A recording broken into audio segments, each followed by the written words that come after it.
नमस्कार दोस्तों, मेरा नाम है शिवम और आप देख रहे हैं मैथ्स इन माइंड।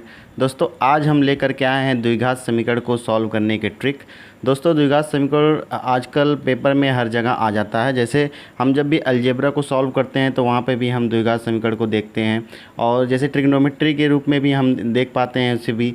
तो दोस्तों ट्रिग्नोमेट्री के रूप में देखते हैं तो दोस्तों इस तरह के द्विघात समीकरण को जब भी हम सॉल्व करते हैं तो मिनिमम कम से कम 1 मिनट तो लग ही जाता है। उसमें कम से कम 2-3 स्टेप होते हैं, 4 स्टेप होते हैं, जिसके थ्रू हमारा x की वैल्यू आती है। तो हम यहाँ पे जो देख पा रहे हैं कि हमारा जो द्विघात समीकरण का जो रूप है, जो फॉर्मेट है, वो कैसा होता है, वो कुछ इस तरह से होता है जो आप यहाँ पे देख पा रहे हैं। ठीक है, तो चलिए दोस्तों क्वेश्चन को सॉल्व करते हैं, देखते हैं कि ये द्विघात समीकरण इसको कैसे कुछ ही सेकंड में सॉल्व कर सकते हैं।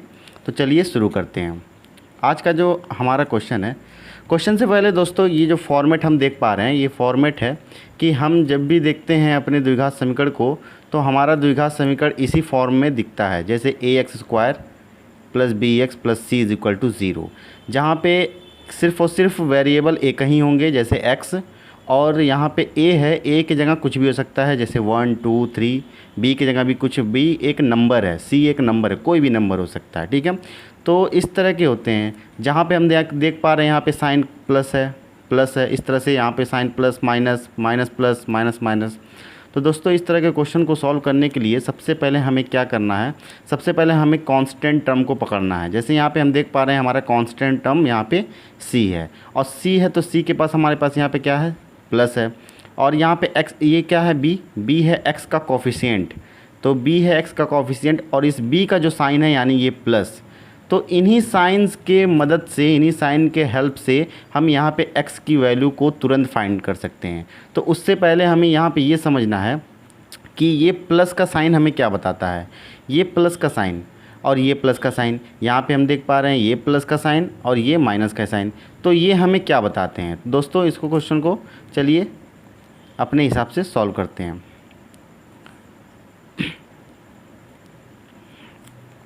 तो देखिए दोस्तों, ये जो कांस्टेंट टर्म के पास जो ये प्लस है, ये हमें ये बताता है कि हमारे जो x की जो 2 वैल्यू निकलेगी वो कैसा होगा। हमारे पास जो x की जो 2 वैल्यू निकलेगा उसका साइन कैसा होगा। तो जो 2 वैल्यू निकलेगा उसका साइन क्या होगा, सेम होगा, दोनों का साइन सेम होगा। जैसे ये और सेम होगा तो क्या होगा, माइनस माइनस होगा या फिर प्लस प्लस होगा। तो उसके लिए हम देख पा रहे हैं यहाँ पे x का जो कोफिशिएंट b है उसका जो साइन है, उस साइन के हिसाब से हम बताएंगे कि यहाँ पे जो साइन होगा वो प्लस प्लस होगा या माइनस माइनस होगा। जैसे यहाँ पे प्लस है तो इस प्लस का मतलब हमारा जो साइन होगा वो होगा माइनस माइनस। ठीक है, ठीक इसी तरह से हम यहाँ पे देखते हैं दूसरे वाले क्वेश्चन में, यहाँ पे माइनस का साइन है। ठीक, तो यहाँ पे माइनस का साइन है, तो यहाँ पे जो x की वैल्यू निकलेगी वो क्या निकलेगी, यहाँ पे x की वैल्यू भी 2 वैल्यू निकलेगी, क्योंकि क्वाड्रेटिक इक्वेशन है, और क्वाड्रेटिक इक्वेशन में x की 2 वेरिएबल की 2 वैल्यू फाइंड होती है। ठीक है, तो यहाँ पे देख रहे हैं यहाँ पे माइनस है, तो माइनस क्या बताता है, माइनस ये बताता है कि जो हमारा साइन होगा वो क्या होगा, डिफरेंट होगा। हमारा जो साइन होगा वो क्या होगा, डिफरेंट होगा, या तो एक में प्लस या माइनस, या माइनस या प्लस, यही हो सकता है। ठीक है, अब ये क्या बताता है हमें, ये वाला प्लस हमें ये बताता है कि अगर प्लस माइनस है तो उसमें से अगर ये साइन अगर प्लस है तो प्लस का मतलब हो गया कि ये जो माइनस वाला साइन है वो क्या होगा, बड़ा होगा, वो बड़ा होगा, और ये प्लस क्या होगा, ये होगा छोटा। ठीक है, इसी तरह से हम देख पा रहे हैं यहाँ पे ये प्लस दिया हुआ है, तो इस प्लस का क्या मतलब है, इस प्लस का मतलब है साइन जो होगा वो साइन सेम होगा। इस प्लस का मतलब है साइन हमारा सेम होगा, मतलब अगर x की 2 वैल्यू निकाला जाए तो दोनों वैल्यू क्या होंगी, सेम होंगी, या तो प्लस प्लस या तो माइनस माइनस। अब उन प्लस प्लस या माइनस माइनस में से क्या होगा वो देखते हैं क्या होगा। यहाँ पे हम देख पा रहे हैं x का जो कोफिशिएंट, ये जो x का कोफिशिएंट है b, इसके बगल में हम देख पा रहे हैं माइनस का साइन है, तो मतलब कि हमारा जो x का जो कोफिशिएंट, x के जो वैल्यू आएगी वो दोनों सेम साइन का होगा। और यहाँ पे हम देख पा रहे हैं इस वाले में यहाँ पे प्लस था, तो इसलिए इसका अपोजिट माइनस माइनस, यानी दोनों हमारा x का जो वैल्यू होगा दोनों माइनस माइनस होगा। ठीक, यहाँ पे हम देख पा रहे हैं ये जो माइनस है, ये माइनस हमारा क्या बताता है, ये माइनस बताता है कि जो हमारा साइन होगा वो क्या होगा, डिफरेंट होगा। अब डिफरेंट का मतलब क्या होगा, प्लस या माइनस, जो x की वैल्यू निकलेगी वो या तो एक प्लस एक माइनस में निकलेगा, 2 वैल्यू होंगी, और ये माइनस हमें क्या बताता है, ये माइनस हमें बताता है कि कौन सा साइन बड़ा होगा। अगर ये माइनस है तो मतलब कि प्लस वाला साइन बड़ा होगा। ये क्या होगा, ये हो गया बड़ा, ये हो गया बड़ा, ठीक है। और ये माइनस वाला साइन क्या होगा, माइनस वाला साइन हो जाएगा ये छोटा। तो दोस्तों ये चीज़ हम समझ पा रहे हैं कि हम कैसे सॉल्व करेंगे। किसी भी द्विघात समीकरण को सॉल्व करने से पहले हम उसके कांस्टेंट टर्म को पकड़ेंगे और उसके कांस्टेंट टर्म को पकड़ के ये तय करेंगे कि उनका साइन कैसा होगा। फिर x के कोफिशिएंट को पकड़ेंगे, उसके साइन को चेक करेंगे, उसके साइन को देखने के बाद हम ये पता लगाएंगे कि दोनों साइन में से कौन बड़ा होगा। अगर यहाँ पे हम देख पा रहे हैं कि यहाँ पे जैसे सेम, यहाँ पे साइन तो सेम है, दोनों में साइन सेम है, और इस वाले प्लस के हेल्प से हम ये पता लगाएं कि दोनों साइन कैसा होगा, माइनस होगा या प्लस होगा। तो देख पा रहे हैं दोनों माइनस होगा, यहाँ पे माइनस था तो दोनों प्लस होगा। तो चलिए दोस्तों क्वेश्चन को सॉल्व करते हैं, देखते हैं क्वेश्चन कैसे ईजी हो सकता है।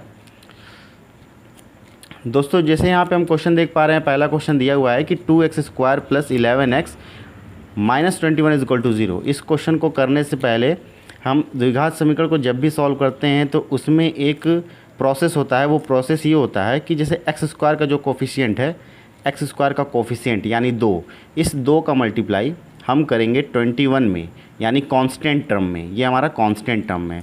तो ये कितना आएगा आंसर, 42, 21 दूना 42। अब इस 42 को हमें ऐसे 2 पार्ट में तोड़ना है कि जोड़ने या घटाने पर 11 आना चाहिए। ये 11 कैसे पता चला, यहाँ x का जो कोफिशिएंट देख रहे हैं वही 11 यहाँ पे आना चाहिए, ठीक है। और इन्हीं दोनों नंबर्स का मल्टीप्लाई करने पर यहाँ पे आंसर कितना आना चाहिए, 42 आना चाहिए। तो बताइए दोस्तों यहाँ पे क्या, कौन सा ऐसा नंबर रखा जाए जिससे आंसर हमारा आ जाए। तो जाहिर सी बात है, अगर हम 14 का मल्टीप्लाई 3 में करें तो 14 3 42, और 14 में से अगर हम 3 को माइनस कर दें तो 11 आ जाएगा। ये हमारा दोनों वेरीफाई हुआ, ठीक है। लेकिन इसमें से बड़ा कौन है, ये बड़ा है, ठीक, और ये क्या है, ये छोटा है, ठीक है। 3 छोटा है, 14 बड़ा है, जाहिर सी बात है। तो दोस्तों यहाँ पे हम देख पा रहे हैं जो कोफिशिएंट है, जो कांस्टेंट टर्म है, कांस्टेंट टर्म का जो साइन है माइनस, ये माइनस साइन हमें क्या बताता है, माइनस साइन हमें ये बताता है कि जो साइन होगा हमारा वो डिफरेंट होगा। x की वैल्यू जब निकालेंगे तो हमारे पास 2 साइन होगा, वो दोनों साइन कैसे होंगे, डिफरेंट होंगे, यानी एक प्लस में होगा और दूसरा माइनस में होगा, ठीक है। अब ये प्लस हमें क्या बताता है, ये प्लस बताता है कि कौन सा साइन बड़ा होगा। ये अगर ये प्लस है तो इसका अपोजिट करेंगे तो यानी माइनस वाला साइन बड़ा होगा, और अगर माइनस वाला साइन बड़ा होगा तो माइनस वाला साइन बड़ा होगा, तो यानी बड़ा नंबर यहाँ पे रखेंगे। तो इन दोनों में बड़ा कौन है, 14, तो 14 को यहाँ पे रखेंगे, और प्लस को छोटा वाला मिलेगा यानी 3 मिलेगा। अब यहाँ पे देख पा रहे हैं x² का जो कोफिशिएंट है 2, उसको क्या करेंगे, हम इन दोनों नंबर में डिवाइड कर देंगे, यानी ये 3 पे डिवाइड हो गया और ये 2 से डिवाइड हो गया। तो हम यहाँ पे देख पा रहे हैं x की जो वैल्यू निकलेगी वो क्या आएगी, 3/2, -7, ठीक है। x की 2 वैल्यू आएगी, यानी अगर हम x के जगह पर 3/2 या फिर -7 रख दें तो ये हमारा इक्वेशन जो दिया हुआ है, ये जो द्विघात समीकरण दिया हुआ है, ये सेटिस्फाइड हो जाएगा। क्या हो जाएगा, ये सेटिस्फाई हो जाएगा, ठीक है। तो काफ़ी इजी क्वेश्चन था, इसके हेल्प से यानी फार्मूले के हेल्प से हम इसे काफ़ी इजी बना सकते हैं। जैसे यहाँ पे हम देख पा रहे हैं दूसरा क्वेश्चन दिया हुआ है, इसे मिटा देते हैं। यहाँ पे टाइम नहीं लगेगा क्योंकि ये बताने में जो समय गया है, लेकिन यहाँ पे समय नहीं लगेगा। हम देख पा रहे हैं, पेन सेलेक्ट कर लेते हैं। देखिए यहाँ पे x² है, तो x² के पहले क्या है, 1 मान सकते हैं, ठीक है। तो इस 1 का मल्टीप्लाई किस में होगा, इस 1 का मल्टीप्लाई होगा इस कांस्टेंट टर्म में यानी 10 में। तो 10 में मल्टीप्लाई करेंगे तो कितना हो जाएगा, 10। अब इस 10 को ऐसे 2 पार्ट में हमें तोड़ना है कि जोड़ने या घटाने पर कितना आना चाहिए, x का कोफिशिएंट कितना है, 7, तो 7 आना चाहिए, ठीक है। हम यहाँ पे देख पा रहे हैं x का कोफिशिएंट 7, तो यहाँ पे नंबर क्या रखेंगे, लेकिन इन्हीं नंबर्स का मल्टीप्लाई करने पर कितना आना चाहिए, 10 भी आना चाहिए। इन्हीं नंबर्स का मल्टीप्लाई करने पर 10 भी आना चाहिए। तो वो नंबर क्या होगा, तो वो नंबर होगा, हम यहाँ पर जान सकते हैं, ये 5 होगा और क्या होगा, 2 होगा। 5 में 2 जोड़ेंगे 7 हो जाएगा, और 5 का 2 में गुणा करेंगे तो 10 हो जाएगा, ठीक है। तो यानी हमें ये चीज़, ये जो मेथड है, ये जो प्रोसेस है दोस्तों, इस प्रोसेस को आप अपने माइंड में ही करेंगे, ठीक है। इस प्रोसेस को आपको अपने माइंड में ही सोचना है ताकि यहाँ पे हम तुरंत आंसर निकाल सकें। जैसे x की वैल्यू अगर निकलेगी, 2 वैल्यू निकलेगी, यहाँ पे प्लस का क्या मतलब है, प्लस का मतलब है कि साइन क्या होगा, सेम होगा। और सेम होगा, ये माइनस में माइनस होगा कि प्लस प्लस होगा ये नहीं पता, तो हम x का कोफिशिएंट यानी ये वाला साइन चेक करेंगे। ये साइन क्या बताता है कि दो इसका अपोजिट यानी माइनस माइनस होगा। साइन सेम और ये प्लस क्या बताता है कि इसका अपोजिट माइनस माइनस होगा। अब माइनस माइनस होगा तो तब तो हम किसे भी दे सकते हैं, कोई भी नंबर, यानी हम इसे थोड़ा दूर दूर कर लेते हैं।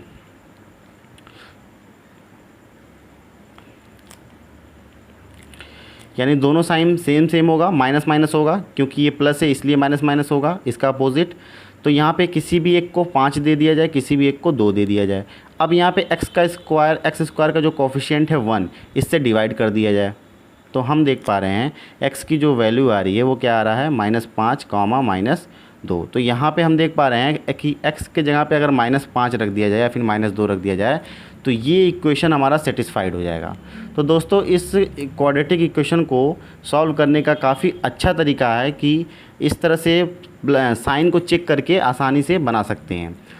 दोस्तों कुछ क्वाड्रेटिक इक्वेशन ऐसे होते हैं जो ट्रिग्नोमेट्री में आते हैं, तो उसे भी करने में टाइम लगता है। जैसे 2 क्वेश्चन हमने लिया हुआ है ट्रिग्नोमेट्री का, हम यहाँ पे देख पा रहे हैं कि इस तरह से क्वेश्चन आते हैं ट्रिग्नोमेट्री में, जिसे अगर हम उसके पूरे प्रोसेस से किया जाए तो 3-4 लाइन लगेंगे, जिसमें हमें काफ़ी टाइम लग सकता है इस क्वेश्चन को सॉल्व करने के लिए। तो दोस्तों यहाँ पे भी वो रूल अप्लाई कर सकते हैं। जैसे यहाँ पे देख पा रहे हैं हम, यहाँ पे ये साइन माइनस है तो माइनस का मतलब क्या हो गया, माइनस का मतलब हो गया डिफरेंट, यानी दोनों हमारा साइन क्या होगा, डिफरेंट होगा। और हम यहाँ पर देख पा रहे हैं 15, इस 15 का मल्टीप्लाई करेंगे 8 में, तो 15 × 8 करेंगे कितना हो जाएगा, तो ये हो जाएगा 15 × 8, 15 × 8 120, 15 × 8 120। अब 15 × 8 120, इस 120 को अगर 2 पार्ट में तोड़ा जाए तो क्या हो जाएगा, जोड़ने या घटाने पर कितना आना चाहिए, जोड़ने या घटाने पर आना चाहिए 2। थोड़ा इसे सीधा कर लेते हैं। 15 × 8 120, 120 को ऐसे 2 पार्ट में तोड़ना है कि जोड़ने या घटाने पर कितना आना चाहिए, जोड़ने या घटाने पर आने चाहिए 2, क्योंकि ये साइन ए का कोफिशिएंट है ये 2 आना चाहिए, ठीक है। और इन्हीं नंबर्स का अगर मल्टीप्लाई कर दें तो नंबर कितना आना चाहिए, 120। तो ये वैल्यू क्या बन रही है, तो वैल्यू हम देख पा रहे हैं, वैल्यू बन रहा है 12 और 10। 12 में से 10 माइनस करेंगे 2 हो जाएगा, और यहाँ पे 12 में से 10 का मल्टीप्लाई करेंगे तो 120 हो जाएगा। 12 दाम 120, 12 में से 10 गया 2। तो ये चीज़ दोस्तों, ये चीज़ अगर आप अपने मन में कर पाते हैं तो आप क्वेश्चन को बहुत ही कम सेकंड में यानी बहुत ही कम समय में आप कर सकते हैं, ठीक है। तो अगर हम इसे तुरंत किया जाए तो देख पा रहे हैं यहाँ पे जो साइन ए की वैल्यू होगी वो क्या होगी, यहाँ पे माइनस है तो यानी डिफरेंट होगा। डिफरेंट का मतलब एक प्लस एक माइनस में होगा, ठीक है। अब यहाँ पे हम देख पा रहे हैं यहाँ पे दिया हुआ है माइनस, तो इस माइनस का मतलब क्या हुआ कि प्लस वाला साइन बड़ा होगा, यानी ये प्लस वाला साइन बड़ा होगा। तो बड़ा नंबर क्या है, बड़ा 12 है और ये छोटा 10 है, ठीक है। अब हम यहाँ पे देख पा रहे हैं यहाँ पे साइन के बगल में 15 दिया हुआ है, तो हम क्या करेंगे, इन दोनों में 15 से डिवाइड कर देंगे। यहाँ पे भी 15 से डिवाइड करेंगे, यहाँ पे भी। तो हम देख पा रहे हैं दोस्तों यहाँ पे जो साइन ए की वैल्यू है वो क्या आ गई, 3 4 = 12, 3 5 = 15। और यहाँ पे अगर काटा जाए, यहाँ पे 5 से काटा जाए तो हो जाएगा -2/3, यानी कि 5 दूना 10, 5 तियाँ 15। तो इस तरह से दोस्तों देख पा रहे हैं कि जो साइन ए की वैल्यू है वो क्या आ गई, 4/5 और -2/3, ठीक है। अब देखते हैं क्वेश्चन नंबर 4 को कि ये कैसे होगा। ये भी काफ़ी इसी तरह से है, काफ़ी इजी क्वेश्चन है। अगर आप चाहें तो आप अपने हिसाब से कर सकते हैं, लेकिन दोस्तों ये जो तरीका है ये काफ़ी इजी तरीका है। इस तरीके से आप इसको काफ़ी कम समय में ही इसको कर सकते हैं। तो दोस्तों जैसे यहाँ पे लिखा हुआ है, सबसे पहले हम देख रहे हैं यहाँ पे 5 है और यहाँ पे 8 है, तो 5 और 8 कितना होता है, जब भी हम 5 और 8 का मल्टीप्लाई करेंगे तो 40 हो जाएगा। अब इस 40 को 2 पार्ट में हमको ऐसे तोड़ना है कि जोड़ने या घटाने पे कितना आना चाहिए, जोड़ने या घटाने पे 14 आना चाहिए। ये 14 कहाँ दिख रहा है, ये cos थीटा का कोफिशिएंट, ठीक है। इसी तरह से इन्हीं दोनों नंबर्स का अगर मल्टीप्लाई कर दें तो कितना आना चाहिए, इन्हीं दोनों 40 आना चाहिए। कितना आना चाहिए, 40 आना चाहिए। तो वो नंबर क्या हो सकता है, वो नंबर हो सकता है 10 और 4, 10 यानी 10 चौक 40 और 10 में 4 जोड़ेंगे तो 14 हो जाएगा। ठीक है, तो दोस्तों हम जान गए हैं ये चीज़ हमें किस में करना है, ये चीज़ हमें अपने माइंड में करना है, ये चीज़ हमें अपने माइंड में करना है। ठीक है, तो हम यहाँ से कॉस थीटा की वैल्यू को बहुत ही आसानी से सॉल्व कर सकते हैं।